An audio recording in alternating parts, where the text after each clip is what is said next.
Hi hello வணக்கம் நண்பர்களே. இன்றைக்கி வந்து நம்ம மகாலட்சுமி பொது இ-சேவை மையத்தில் என்ன வீடியோ பார்க்க போகிறோம் அப்படின்னா, ஹைகோர்ட் ஆஃப் மெட்ராஸ்லேருந்து ஒரு நோட்டிஃபிகேஷன் வந்து பப்ளிஷ் ஆகிருந்துச்சு. டிரைவர் அண்டு வந்து கேசியர் இதுக்கான நோட்டிஃபிகேஷன் வந்து பப்ளிஷ் ஆகிருந்துச்சு. அதுக்கான வீடியோவும் நம்ம சேனலில் போட்டிருந்தோம். அதில் வந்து ஒரு 4 டைப்பான ஒர்க் கொடுத்துருந்தாங்க. டைப்பிஸ்ட்டு, டெலிஃபோன் ஆப்ரேட்டர், கேசியர், அதுக்கப்புறம் ஜெராக்ஸ் ஆப்ரேட்டர் அப்படிங்கிற மாதிரி கொடுத்துருந்தாங்க. ஆல்ரெடி அந்த நோட்டிஃபிகேஷனுக்கான வீடியோ நம்ம சேனலில் போட்டிருந்தோம். பார்க்காதவங்க கீழே வந்து நோட்டிஃபிகேஷன் வைக்கிறேன், அந்த நோட்டிஃபிகேஷனுக்கான வீடியோ வைக்கிறேன், பார்க்காதவங்க பார்த்து தெரிஞ்சுக்கோங்க. டைப்பிஸ்ட்டுக்கு வந்து ஒரு 22 வேக்கன்சி கொடுத்துருந்தாங்க. டெலிஃபோன் ஆப்ரேட்டருக்கு வந்து ஒரு வேக்கன்சி கொடுத்துருந்தாங்க. கேசியருக்கு வந்து 2 வேக்கன்சியும், ஜெராக்ஸ் ஆப்ரேட்டருக்கு வந்து ஒரு 8 வேக்கன்சியும் கொடுத்துருக்காங்க.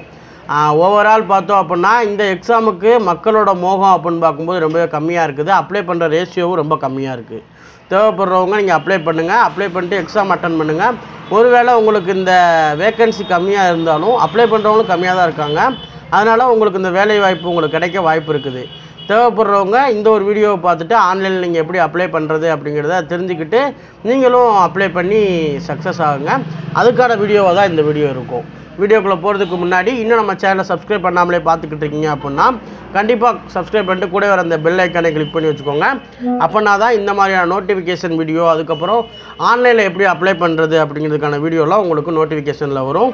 வீடியோக்குள்ளே போகிறதுக்கு முன்னாடி நான் எப்போயும் சொல்கிறது தான், உங்களுக்கு பிவிசி கார்டு தேவைப்படுது அப்படின்னா நம்ம மகாலட்சுமி பொது இ-சேவை மையத்தில் நீங்கள் பிரிண்ட் பண்ணிக்கலாம். தேவைப்படுற டைப்பில் நீங்கள் பிவிசி கார்டு வந்து பிரிண்ட் பண்ணிக்கலாம். பல்க் பர்ச்சேஸ் பண்ணுறீங்க அப்படின்னா உங்களுக்கு கொரியர் சார்ஜ் எதுவுமே கிடையாது. அதுக்கப்புறம் உங்களுக்கு தகுந்த நாங்கள் ஸ்கைப் வந்து வாங்கி தருவோம். தேவைப்படுறவங்க கீழே வாட்ஸ்அப்புக்கான லிங்க்கை கிளிக் பண்ணி நீங்கள் டேரெக்டாக வந்து நீங்கள் பர்ச்சேஸ் பண்ணிக்கலாம். இப்போ வாங்க நம்ம வீடியோக்குள்ளே போவோம். இந்த மெட்ராஸ் ஹைகோர்ட்டுக்கான ரெக்ரூட்மெண்ட் செல்லுக்கான லிங்க் வந்து நான் கீழே பிரிண்ட் பண்ணி வைக்கிறேன். அந்த லிங்க்கை கிளிக் பண்ணிங்க அப்படின்னா டேரெக்டாக வந்து குரோம் இல்லைனா முசிலா ஃபயர் பாக்ஸில் உங்களுக்கு ஓப்பன் ஆகும். கரண்ட் நோட்டிஃபிகேஷன் அப்படிங்கிற மாதிரி உங்களுக்கு பேஜ் வந்து விடும்.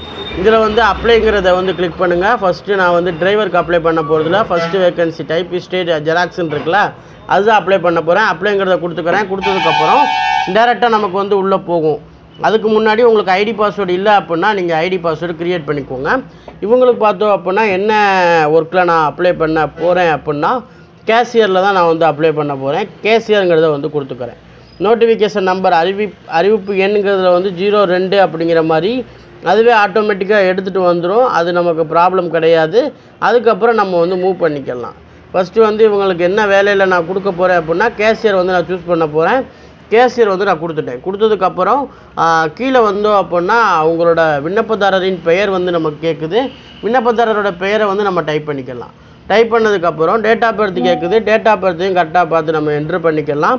டேட் ஆஃப் பர்த் வந்து 10th மார்க் ஷீட்டில் என்ன மாதிரி இருக்குதோ அதில் உள்ள மாதிரி நீங்கள் பார்த்து நீங்கள் டைப் பண்ணிக்கோங்க. டைப் பண்ணதுக்கப்புறம் ஜெண்டர் வந்து டைப் பண்ணிக்கோங்க. அதுக்கப்புறம் அவங்களோட மேரிட்டல் ஸ்டேட்டஸையும் நம்ம வந்து டைப் பண்ணிக்கோங்க.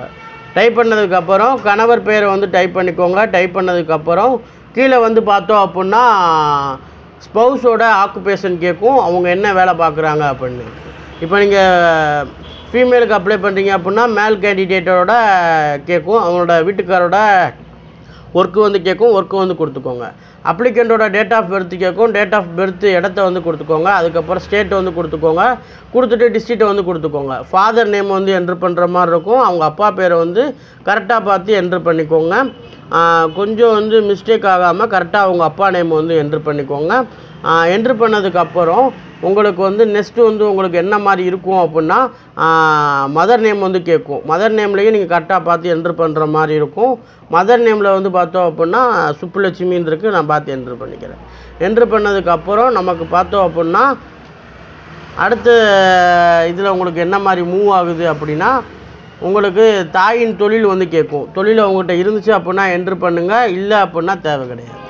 அதுக்கப்புறம் தாய்மொழி கேட்கும். தாய்மொழியும் கரெக்டாக பார்த்து என்ட்ரு பண்ணிக்கோங்க.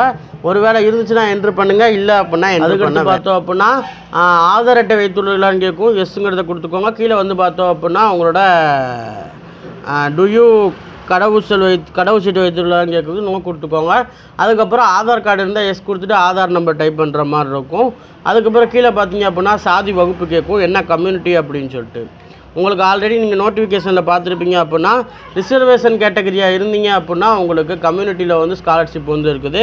எஸ்சி எஸ்டியாக இருந்தீங்க அப்படின்னா, அதாவது உங்களுக்கு ஃபீஸ் எதுவுமே நீங்கள் பே பண்ண வேண்டியதில்லை. எஸ்சி எஸ்டியாக இருந்தீங்க அப்படின்னா மிச்சம் எல்லாருக்குமே வந்து 500 ரூபா ஒவ்வொரு இதுக்குமே நீங்கள் பே பண்ணுற மாதிரி இருக்கும். டைப்பிஸ்ட்டுக்கு அப்ளை பண்ணுறீங்க அப்படின்னா அதுக்கு 500 ரூபா பே பண்ணுற மாதிரி இருக்கும்.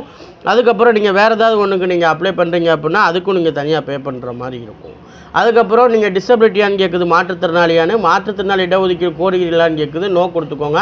நீங்கள் மாற்றுத்திறனாளியாக இருக்கும் பட்சத்தில் 40% மேலே மாற்றுத்திறனாளியாக இருந்தீங்க அப்படின்னா அதுக்கான நீங்கள் இடஒதுக்கீடை வந்து கோரலாம். நீங்கள் பணியில் உள்ள விண்ணப்பதாரரான்னு கேட்குது, நோ இல்லை அப்படிங்கிற மாதிரி கொடுத்துக்கணும். நீங்கள் வேலைவாய்ப்பு அலுவலகத்தில் பதிவு செய்துள்ளீங்களான்னு கேட்குது, எஸ் கொடுத்துட்டு வேலைவாய்ப்பு எம்ப்ளாய்மெண்ட் நம்பர் வந்து டைப் பண்ணுற மாதிரி இருக்கும். அதுக்கடுத்து கடைசியாக புதுப்பித்த தேதிங்கிறத கேட்கும். நீங்கள் எந்த டேட்டில் கடைசியாக நீங்கள் அந்த ரினியூவல் பண்ணீங்களோ அந்த டேட்டை வந்து என்ட்ரு பண்ணுற மாதிரி இருக்கும். அதுக்கப்புறம் வேலைவாய்ப்பு அலுவலகத்தோட பேர் கேட்கும். வேலைவாய்ப்பு அலுவலகத்தோட பேரை வந்து கொடுத்துக்கோங்க. ஃபஸ்ட்டு வந்து நான் பதிவு எண்ணை வந்து கொடுத்துக்கிறேன். பதிவு எண் VRT 2006, ஃபீமேல்னால F வருது, 00 கொடுத்துட்டு 1972 அப்படிங்கிற மாதிரி கொடுத்துக்கிறேன். அதுக்கடுத்து லாஸ்ட்டாக புதுப்பித்த தேதி கேட்குது, தேதியை வந்து நான் என்ட்ரு பண்ணிக்கிறேன். என்ட்ரு பண்ணதுக்கப்புறம் வேலைவாய்ப்பு அலுவலகத்தோட பேர் கேட்குது, வேலைவாய்ப்பு அலுவலகத்தோட பேரை வந்து நான் என்ட்ரு பண்ணிக்கிறேன். டேட்டை ஃபஸ்ட் நான் என்ட்ரு பண்ணுறேன். டேட் வந்து ஒரு அப்ராக்சிமேட்டாக நீங்கள் கொடுத்துக்கலாம். அது வந்து மேண்டட்ரியாக கரெக்டாக இருக்கணும் அப்படிங்கிறது வந்து அவசியம் கிடையாது. அது வந்து உங்களுக்கு கரெக்டாக இருக்கும் பட்சத்தில் கரெக்டாக கொடுங்க, இல்லை அப்படின்னா தோராயிரமாக நீங்கள் கொடுத்துக்கலாம். கொடுத்ததுக்கப்புறம் கீழே வேலைவாய்ப்பு அலுவலகத்தின் பேர் கேட்குது. நீங்கள் எந்த எம்ப்ளாய்மெண்ட் ஆஃபீஸுக்கு கீழே நீங்கள் வர்றீங்களோ அந்த எம்ப்ளாய்மெண்ட் ஆஃபீஸை வந்து நீங்கள் பேரை வந்து கொடுத்துக்கலாம். நான் விருதுநகர் அப்படிங்கிற மாதிரி கொடுத்துக்கிறேன். மத்திய அல்லது மாநில அரசில் இருக்கீங்களான்னு கேட்குது, நோ இல்லை அப்படிங்கிற மாதிரி கொடுத்துக்கிறேன். மாநில அரசில் பணி சேர்ப்பு ஆட்குறைப்பு காரணமாக நீங்கள் நீக்கப்பட்டீங்களான்னு கேட்குது, நோ கொடுத்துக்கிறேன். எக்ஸ் சர்வீஸ் மேனான்னு கேட்குது, நோ கொடுத்துக்கிறேன். அதுக்கப்புறம் ஆதார் கார்டில் உள்ள மாதிரியே நீங்கள் அட்ரஸ் டைப் பண்ணுற மாதிரி இருக்கும். முகவரியோட 1 அப்படிங்கிறதுல வந்து நீங்கள் உங்களோட முகவரியை வந்து என்ட்ரு பண்ணிங்க. அதுக்கடுத்து முகவரி காலம் 2ல் வந்து உங்களோட சப்டிவிஷனில் வர்ற அட்ரஸை வந்து நீங்கள் டைப் பண்ணுங்கள். முதல்ல டோர் நம்பரை என்ட்ரு பண்ணிட்டேன். ரெண்டாவது வந்து பார்த்தோம் அப்படின்னா அவங்க SC, அதனால் இந்திரா காலனி அப்படிங்கிற மாதிரி இருக்குது. முகவரி எண் 2ல் வந்து நான் டைப் பண்ணிக்கிறேன். அதுக்கடுத்து அட்ரஸ் டைப் 3ல் வந்து அவங்களோட எந்த ஏரியாவோ அந்த ஏரியாவை நான் டைப் பண்ணிக்கிறேன். கொடுத்துட்டு மாநிலத்தோட பேரை கொடுத்துக்கிறேன், டிஸ்ட்ரிக்டோட பேரை கொடுத்துக்கிறேன். கொடுத்துட்டு அவங்களோட எந்த அஞ்சல் குறியீடில் வர்றாங்களோ அந்த அஞ்சல் குறியீடு நம்பரை வந்து கொடுத்துக்கிறேன். கொடுத்துட்டு சேமஸ் கம்யூனிகேஷன் அட்ரஸ் அப்படிங்கிறத கொடுத்துக்கிறேன். கொடுத்ததுக்கப்புறம் அல்டர்னேட் மொபைல் நம்பர் இருந்துச்சு அப்படின்னா கொடுத்துக்கலாம், இல்லை அப்படின்னா அதை அப்படியே வந்து விட்டுடலாம். ஃபோட்டோ வந்து நம்ம அப்லோட் பண்ணுற மாதிரி இருக்கும். ஃபோட்டோவும் சிக்னேச்சராக அப்லோட் பண்ணணும். ஆனால் எந்தவித கேபியோ எதுவுமே அவங்க மென்ஷன் பண்ணல. அதனால் நீங்கள் உங்களுக்கு தகுந்த மாதிரி நீங்கள் அதை ஃபோட்டோவை வந்து கேப்சர் பண்ணிட்டு நீங்கள் உள்ளே அப்லோட் பண்ணிக்கலாம். ஃபோட்டோவும் சைனும் கரெக்டாக நீங்கள் தெளிவாக ஸ்கேன் பண்ணி ஆல்ரெடி நீங்கள் கம்ப்யூட்டரில் வச்சுக்கோங்க. வச்சதுக்கப்புறம் தான் நீங்கள் வந்து அப்லோட் பண்ண முடியும். இந்த எக்ஸாமுக்கு உங்களுக்கு ஆன்லைனில் அப்ளை பண்ணணும் அப்படின்னா நம்மளுக்கு வாட்ஸ்அப் லிங்க்கு கீழே இருக்குது. கிளிக் பண்ணிட்டு டேரெக்டாக வந்து என்னை நீங்கள் கான்டாக்ட் பண்ணிக்கலாம். கான்டாக்ட் பண்ணுறது மூலமாக இந்த எக்ஸாமை நீங்கள் வீட்டில் இருந்தே குறைந்த விலையில் ஆன்லைனில் நீங்கள் அப்ளை பண்ணிக்கலாம். SC SDயாக இருக்கீங்க அப்படின்னா உங்களுக்கு 60 ரூபா அப்ளிகேஷன் ஃபீ மட்டும்தான் வாங்குற மாதிரி இருக்கும். எக்ஸ்ட்ரா எந்த ஃபீயுமே நம்ம வாங்குறது கிடையாது. எல்லாத்துக்குமே தகுந்த மாதிரியான ஒரு ஃபீ தான். 60 ரூபா வந்து சர்டிஃபிகேட் அப்ளை பண்ணுற ஃபீ தான். அந்த ஃபீ தான் நாங்கள் இதுக்கும் கலெக்ட் பண்ணுறோம். அதே அமௌண்ட்டு தான் நாங்கள் இதிலே வாங்குகிறோம். ஃபஸ்ட்டு வந்து நான் ஃபோட்டோ அப்லோட் பண்ணிக்கிறேன். ஃபோட்டோ அப்லோட் பண்ணதுக்கப்புறம் சிக்னேச்சரை வந்து நான் அப்லோட் பண்ணிக்கிறேன். சிக்னேச்சரை அப்லோட் பண்ணதுக்கப்புறம் சேவ் அண்ட் நெக்ஸ்ட் ஸ்டெப்புங்கிறத வந்து நான் கொடுத்துக்கிறேன். ஃபஸ்ட்டு வந்து ஃபோட்டோ வந்து நமக்கு அப்லோட் ஆகிடுச்சு. அதுக்கப்புறம் பார்த்தோம் அப்படின்னா நம்ம சைன் வந்து அப்லோட் பண்ணுற மாதிரி இருக்கும். சைனு நான் அப்லோட் பண்ணிட்டேன். அப்லோட் பண்ணதுக்கப்புறம் நெக்ஸ்ட்டு ஸ்டெப் அப்படிங்கிற மாதிரி ஒரு ஆப்ஷன் இருக்கும். நெக்ஸ்ட்டு ஸ்டெப் கொடுத்தீங்க அப்படின்னா உங்களுக்கு அடுத்த பேஜ் வந்து மூவ் ஆகும். கொடுத்தீங்க அப்படின்னா அந்த அடுத்த பேஜில் பார்த்தோம் அப்படின்னா உள்ளே போகலை. ஏன் அப்படின்னா ஒரு எரர் கேட்குது, ஃபாதரோட இனிஷியல் அப்படிங்கிற மாதிரி கேட்குது. நம்ம இது குரூப் 4க்கு அப்ளை பண்ணுற மாதிரி அப்ளை பண்ண முடியாது. ஏன் அப்படின்னா இனிஷியல் கரெக்டாக நம்ம வந்து கொடுக்கணும், இனிஷியல் காலத்தில் கொடுக்கணும். அது வந்து நமக்கு ஃப்யூச்சரில் ப்ராப்ளம் வரும். ஏன்னா இனிஷியல் கரெக்டாக கொடுத்துக்கோங்க. சேவ் நெக்ஸ்ட்டு கொடுத்தீங்க அப்படின்னா சேவ் ஆகிட்டு நெக்ஸ்ட் ஸ்டெப் உங்களுக்கு மூவ் ஆகும். மூவ் ஆனதும் உங்களுக்கு SSLC, அதுக்கப்புறம் SSC, அதுக்கப்புறம் UG படிச்சிருந்தீங்க அப்படின்னா UG டீட்டெயில் எல்லாமே நீங்கள் டைப் பண்ணுற மாதிரி இருக்கும். அதை மட்டும் கொஞ்சம் பார்த்து நீங்கள் டைப் பண்ணிக்கோங்க. ஃபஸ்ட்டு வந்து டேட் ஆஃப் இஷ்யூ டேட் வந்து கேட்குது. சான்றிதழ் வழங்கப்பட்ட தேதி அப்படிங்கிறதுல வந்து உங்களுக்கு எந்த இயரில் கொடுத்தாங்க, எந்த மாதத்தில் கொடுத்தாங்க அப்படிங்கிறத செலக்ட் பண்ணிக்கோங்க. செலக்ட் பண்ணதுக்கப்புறம் நெக்ஸ்ட்டு ஸ்டெப்பு மூவ் ஆகும். கல்வி வாரியம் அப்படிங்கிறது இருக்கும். கல்வி வாரியத்தில் எந்த போர்டில் அவங்க வந்து இருக்காங்க அப்படிங்கிறத பார்த்து நீங்கள் என்ட்ரு பண்ணிக்கோங்க. என்ட்ரு பண்ணிட்டு சான்றிதழ் எண் அப்படிங்கிற மாதிரி இருக்கும். சான்றிதழ் எண்ணில் கரெக்டாக சர்டிஃபிகேட் நம்பரை வந்து டைப் பண்ணிக்கோங்க. டைப் பண்ணதுக்கப்புறம் மீடியம் ஆஃப் த இன்ஸ்ட்ரக்ஷன் இருக்கும். எந்த மொழியில் படித்தாங்க அப்படிங்கிறத கரெக்டாக பார்த்து என்ட்ரு பண்ணிக்கோங்க. அதுக்கடுத்து பயிற்று முறை அப்படிங்கிறது இருக்கும். பயிற்று முறையில் நீங்கள் அப்படியே எந்த ரெகுலராக இல்லைன்னா இர்ரெகுலராக அப்படிங்கிற மாதிரி கேட்கும். ரெகுலருங்கிறத வந்து கொடுத்துக்கிறேன். கொடுத்ததுக்கப்புறம் எவ்வளோ பெர்சன்டேஜ் ஆஃப் மார்க் வந்து பெற்றிருக்காங்க அப்படிங்கிற மாதிரி கேட்கும். மார்க்கை வந்து கொடுத்துக்கோங்க. கொடுத்ததுக்கப்புறம் நம்ம அடுத்து வந்து ஹெச்எஸ்சி கொடுக்குற மாதிரி இருக்கும். டிப்ளமா சர்டிஃபிகேட் நம்பர், அதுக்கப்புறம் கல்வி வாரியத்தில் வந்து எந்த கல்வி வாரியத்தில் வருது, ஸ்டேட் போர்டாக என்னங்கிறத கொடுத்துக்கலாம், எஜுகேஷன் போர்டு என்ன வருது அப்படிங்கிறத கொடுத்துக்கணும். சர்டிஃபிகேட் நம்பரை என்ட்ரு பண்ணிட்டு அதுக்கப்புறம் பயிற்று மொழியில் தமிழில் படிச்சிருந்தீங்க அப்படின்னா தமிழில் என்ட்ரு பண்ணிக்கலாம். இவ்வளோ தான் வந்து அதில் கேட்டிருக்கு, வேறு எதுவுமே எக்ஸ்ட்ரா வந்து நமக்கு கேட்கல. அதை நீங்கள் பார்த்து கரெக்டாக பார்த்து என்ட்ரு பண்ணிக்கோங்க. இதில் வந்து மேலே பார்த்தோம் அப்படின்னா செலக்ட்டுங்கிற இடத்துல வந்து நம்ம ஹெச்எஸ்சி அப்படிங்கிற மாதிரி கொடுக்கணும். அதை மட்டும் கொஞ்சம் பார்த்துக்கோங்க. நம்ம டேட் வந்து ஃபஸ்ட்டு கொடுத்துக்கணும். சர்டிஃபிகேட்டு வழங்கப்பட்ட நாள் அப்படிங்கிறதுல வந்து சர்டிஃபிகேட் வழங்கப்பட்ட நாளை மட்டும் கரெக்டாக என்ட்ரு பண்ணிக்கோங்க. என்ட்ரு பண்ணதுக்கப்புறம் எஜுகேஷன் வாரியம் அப்படிங்கிற மாதிரி இருக்கும். மாதமும் இயர் மட்டும்தான் கேட்குது. அதனால் மாதமும் இயர் மட்டும் நீங்கள் என்ட்ரு பண்ணுங்கள். என்ட்ரு பண்ணிவிட்டு நீங்கள் வந்து அடுத்து கல்வி வாரியத்தோட பேர் கேட்குது. கல்வி வாரியம் வந்து நீங்கள் எந்த எஜுகேஷன் மூலமாக நீங்கள் படிச்சிங்க அப்படிங்கிற அந்த காலேஜ் இல்லை ஸ்கூலை வந்து என்ட்ரு பண்ணுற மாதிரி இருக்கும். அதை மட்டும் கொஞ்சம் கரெக்டாக பார்த்து நம்ம சர்டிஃபிகேட்டில் உள்ள மாதிரியே என்ட்ரு பண்ணுங்கள். அதில் எதுவும் மிஸ்மேட்ச் வந்துச்சு அப்படின்னா சர்டிஃபிகேட் வெரிஃபிகேஷனில் ப்ராப்ளம் வரும். அதனால் கொஞ்சம் அதை பார்த்து கரெக்டாக வந்து என்ட்ரு பண்ணுங்கள். எம்ஹெச்எஸ்சினா நிறைய பேத்துக்கு தெரியும்னு நினைக்கிறேன். ஃபிசிக்கலில் நிறையா ஃபில்டர் பண்ணுவாங்க. அதுக்கப்புறம் நமக்கு வந்து சர்டிஃபிகேட் வெரிஃபிகேஷனே நிறையா ஃபில்டர் பண்ணுவாங்க. சர்டிஃபிகேட் வெரிஃபிகேஷனில் தான் நிறையா பேருக்கு வந்து ப்ராப்ளம் வரும். ஏன்னா இந்த இடத்துல கரெக்டாக நீங்கள் ஃபில் பண்ணாதான் மட்டும்தான் நீங்கள் எக்ஸாமில் பாஸ் ஆனாலுமே கரெக்டாக நீங்கள் உள்ளே போக முடியும். அதனால் கரெக்டாக அந்த எஜுகேஷனோட பேரை வந்து கொடுத்துக்கோங்க. கொடுத்ததுக்கப்புறம் சர்டிஃபிகேட் நம்பர் வந்து கொடுத்துக்கோங்க. கொடுத்ததுக்கப்புறம் எந்த போர்டில் படிச்சுருக்காங்களோ அதை கொடுத்துக்கோங்க. எந்த மீடியத்தில், அதுக்கடுத்து ரெகுலராக அப்படிங்கிறத வந்து கரெக்டாக கொடுத்துக்கோங்க. பெர்சன்டேஜ் வந்து மார்க் வந்து கொடுத்துக்கோங்க. கொடுத்ததுக்கப்புறம் அண்டர் கிராஜுவேட்டில் வந்து என்ன முடிச்சுருக்காங்க அப்படிங்கிறத வந்து கொடுத்துக்கோங்க. பிஏவா இல்லை என்ன கிராஜுவேட் முடிச்சுருக்காங்களோ அந்த கிராஜுவேட்டை கரெக்டாக பார்த்து கொடுத்துக்கோங்க. கொடுத்ததுக்கப்புறம் இஷ்யூயிங் டேட் கேட்கும். அதுக்கப்புறம் அந்த பல்கலைக்கழகத்தோட நேம் கேட்கும். அதுக்கப்புறம் பார்த்தோம் அப்படின்னா சர்டிஃபிகேட் நம்பர் கேட்கும். அதுக்கப்புறம் பார்த்தோம் அப்படின்னா மோட் ஆஃப் ஸ்டடி கேட்கும். இதெல்லாம் வந்து கரெக்டாக நீங்கள் கொடுக்கணும். ஏன்னா யூஜி டிகிரி வந்து ரொம்ப முக்கியம். டிகிரி வந்து கரெக்டாக பார்த்து கொடுங்க.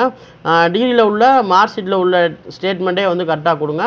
வேறு எதுவுமே நீங்கள் எக்ஸ்ட்ரா வந்து நீங்கள் ஆட் பண்ண வேண்டாம்.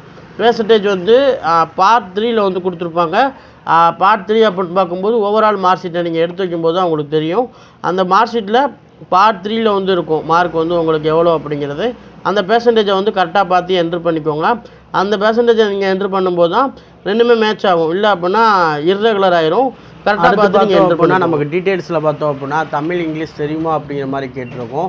எல்லாத்துக்குமே எஸ்எஸ்ன்னு கொடுத்துக்கோங்க. எக்ஸ்ட்ரா லாங்குவேஜ் ஏதாவது ஹிந்தி மலையாளம் தெரிஞ்சிச்சு அப்படின்னா அதை வந்து நீங்கள் பார்த்து வந்து கொடுத்துக்கலாம். அதுக்கப்புறம் டைப்ரைட்டிங் வந்து தமிழில் முடிச்சிங்களான்னு கேட்குது, நோ கொடுத்துக்கோங்க. இங்கிலீஷில் முடிச்சிங்களான்னு கேட்குது, நோ கொடுத்துக்கோங்க. அதுக்கப்புறம் ஸ்டெனோ வந்து முடிச்சிங்களான்னு கேட்குது, ஸ்டெனோ முடிச்சிருந்தீங்க அப்படின்னா கொடுங்க, இல்லை அப்படின்னா நோ கொடுங்க. கொடுத்ததுக்கப்புறம் கீழே வந்தீங்க அப்படின்னா நமக்கு பணி அனுபவம் எதில் இருக்குதா அப்படிங்கிற மாதிரி கேட்குது. அது வந்து நமக்கு எதுவுமே கிடையாது. அதை வந்து நோ கொடுத்துக்கோங்க. அதுக்கப்புறம் பிஎஸ் டீம் இருக்கான்னு கேட்குது. பிஎஸ் டீம் இருந்துச்சு அப்படின்னா எஸ் வந்து கொடுங்க. அதுக்கப்புறம் அதுக்கான டீட்டெயில் வந்து நீங்கள் கொடுக்குற மாதிரி இருக்கும். கொடுத்ததுக்கப்புறம் சேவ் அண்ட் நெக்ஸ்ட் கொடுத்தீங்க அப்படின்னா அடுத்த ஸ்டேஜுக்கு போகாது. ஏன் அப்படின்னா select you are seeking to reservation for PS டீமான்னு கேட்குது. தமிழ் வழி சான்றிதழ் இருந்துச்சு அப்படின்னா எஸ் வந்து கொடுங்க. இல்லை அப்படின்னா நீங்கள் அது கொடுக்க வேண்டாம். செலக்ட்டுங்கிற ஆப்ஷன் இருக்கும். ரிசர்வேஷன் உங்களுக்கு போடுறீங்களான்னு கேட்கும். எஸ் இருந்துச்சு அப்படின்னா எஸ் கொடுங்க, இல்லை அப்படின்னா நோ கொடுத்துக்கோங்க. கொடுத்ததுக்கப்புறம் நெக்ஸ்ட் ஸ்டேஜ் போகிற மாதிரி இருக்கும். நெக்ஸ்ட் ஸ்டேஜில் பார்த்தோம் அப்படின்னா பிஎஸ்சி சர்டிஃபிகேட் நம்ம அப்லோட் பண்ணுற மாதிரி இருக்கும். அதுக்கப்புறம் இவ்வளோ வரைக்கும் படித்த நம்ம எஜுகேஷன் டீட்டெயில் வந்து நமக்கு அப்லோட் பண்ணுற மாதிரி இருக்கும். விண்ணப்பதாரர் உறுப்பினர் அல்லது குடும்பத்தில் உள்ளவங்க வந்து மெட்ராஸ் ஹைகோர்ட்டில் இருக்காங்கன்னு கேட்குது, நோ கொடுத்துக்கிறேன். அதுக்கப்புறம் பார்த்தோம் அப்படின்னா மெட்ராஸ் யூனிவர்சிட்டி வேறு எதுவும் தேர்வில் வந்து இருக்காங்களான்னு கேட்குது, நோ கொடுத்துக்கிறேன். விலக்கு வச்சுருக்காங்களான்னு கேட்குது, நோ கொடுத்துக்கிறேன். நீங்கள் பொது மற்றும் தனியார் துறை அமைப்பில் வந்திருக்கீங்களான்னு கேட்குது, நோ கொடுத்துக்கிறேன். அதுக்கப்புறம் தாங்கள் மீது ஒழுங்குமுறை நடவடிக்கை அல்லது குற்றவியல் நடவடிக்கை எதுவும் இருக்குதான்னு கேட்குது, நோ கொடுத்துக்கிறேன். நீங்கள் உங்களது நிறுவனத்திலிருந்து பணி நீக்கம் செய்யப்பட்டவரா இல்லைன்னா அதுக்காக அகற்றப்பட்டவரான்னு கேட்குது, அதுலேயும் நான் நோ கொடுத்துட்றேன். எல்லாருக்குமே மேக்ஸிமம் இதில் நோ தான் வரும். ஒருவேளை கிரிமினல் கேசஸ் இருக்குது அப்படின்னா அந்த இடத்துல எஸ் கொடுக்குற மாதிரி இருக்கும். எஸ் இருந்துச்சு அப்படின்னா எலிஜிபிள் வராது. அதனால் நோவே கொடுத்துக்கோங்க. கொடுத்ததுக்கப்புறம் காவல்துறையில் நீங்கள் கைது செய்யப்பட்டீர்களா இல்லை காவலில் வைக்கப்பட்டீர்களா இல்லை ஜாமீன் விடுவிக்கப்பட்டீர்களா அப்படிங்கிற மாதிரி கேட்குது, நோ கொடுத்துக்கிறேன். கொடுத்ததுக்கப்புறம் எஜுகேஷனுக்கான டாக்குமெண்ட் கேட்குது. எஜுகேஷன் குவாலிஃபிகேஷனுக்கான டாக்குமெண்ட் வந்து நான் அப்லோட் பண்ணிக்கிறேன். டாக்குமெண்ட் அப்லோட் பண்ணதுக்கப்புறம் நெக்ஸ்ட்டு வந்து பிஎஸ்டிஎம்க்கான சர்டிஃபிகேட் கேட்குது, அதையும் நான் வந்து உள்ளே வந்து அப்லோட் பண்ணிக்கிறேன். அப்லோட் பண்ணதுக்கப்புறம் நெக்ஸ்ட்டு பார்த்தோம் அப்படின்னா நமக்கான ரிசர்வேஷன் கோட்டாவில் உங்களுக்கு வருதா அப்படிங்கிற மாதிரி கேட்குது, அது எஸ்ஆர் நோ வந்து கொடுத்துக்கோங்க. கொடுத்ததுக்கப்புறம் கீழே வந்து ரெஃபரன்ஸுக்கு வந்து 1 or 2 மெம்பர்ஸை வந்து கேட்கும். அவங்க வந்து பணியில் இருக்கணுங்கிறது அவசியம் கிடையாது. நியர்பை உள்ள யாராவது ஒருத்தவங்க டீட்டெயிலை வந்து நீங்கள் என்ட்ரு பண்ணிக்கலாம். என்ட்ரு பண்ணதுக்கப்புறம் நீங்கள் நெக்ஸ்ட்டு ஸ்டேஜ் போகும்போது உங்கள்கிட்ட வந்து ஒரு 10-20 கொஸ்டின் கிட்ட வந்து உங்களுக்கு கேட்கும். அது எல்லாத்துக்குமே டிக் பண்ணிக்கோங்க. டிக் பண்ணதுக்கப்புறம் உங்களோட ப்ரிவ்யூ பேஜ் வந்து ஓப்பன் ஆகும். ஓப்பன் ஆனதுக்கப்புறம் அதுலேயும் எல்லாமே கரெக்டாக இருக்கா அப்படின்னு கேட்கும். அதில் வந்து சப்மிட்ங்கிற ஆப்ஷன் வந்து கொடுங்க. சப்மிட் கொடுத்தீங்க அப்படின்னா அப்ளிகேஷன் வந்து சப்மிட் ஆயிரும். பின்னாடி எதுவும் பார்க்கணும் அப்படின்னா நீங்கள் பார்த்துக்கலாம். இல்லை அப்படின்னா ஓகே பட்டன் கேட்கும். அதாவது தெரிவு செய்தலில் விண்ணப்பம் PDF வடிவமாக மாறும். அதன் பின்னர் விண்ணப்பதாரர் விண்ணப்பித்த பதிவை கூட்டவோ குறைக்கவோ முடியாது அப்படிங்கிற மாதிரி ஒரு டிக்ளரேஷன் வரும். அதில் வந்து நீங்கள் ஓகேங்கிறத வந்து கொடுத்துக்கோங்க. நீங்கள் பின்னாடி எதுவுமே மாற்ற முடியாது. Open window correction window open ஆகும்போது தான் நீங்கள் மாற்ற முடியும் அப்படிங்கிற மாதிரி வந்து ஒரு அலாட் வந்து வரும். அலாட்டில் நீங்கள் அது உங்களுக்கு கிளாரிஃபிகேஷன் ஓகேவாக இருந்துச்சு அப்படின்னா ஓகே கொடுத்துக்கோங்க. மேக்ஸிமம் எல்லாமே செக் பண்ணிக்கோங்க. ப்ரிவியூவில் வரும்போதே செக் பண்ணிவிட்டு ஓகே கொடுத்துக்கோங்க. கொடுத்ததுக்கப்புறம் நெக்ஸ்ட்டு ஸ்டேஜ் வந்து உங்களுக்கு ஓப்பன் ஆகும். அப்ளிகேஷன் சப்மிட்டட் அப்படிங்கிற மாதிரி உங்களுக்கு ஒரு பேஜ் வந்து ஓப்பன் ஆகும். ஓப்பன் ஆனதுமே நமக்கு அவ்வளோதான் அப்ளிகேஷன்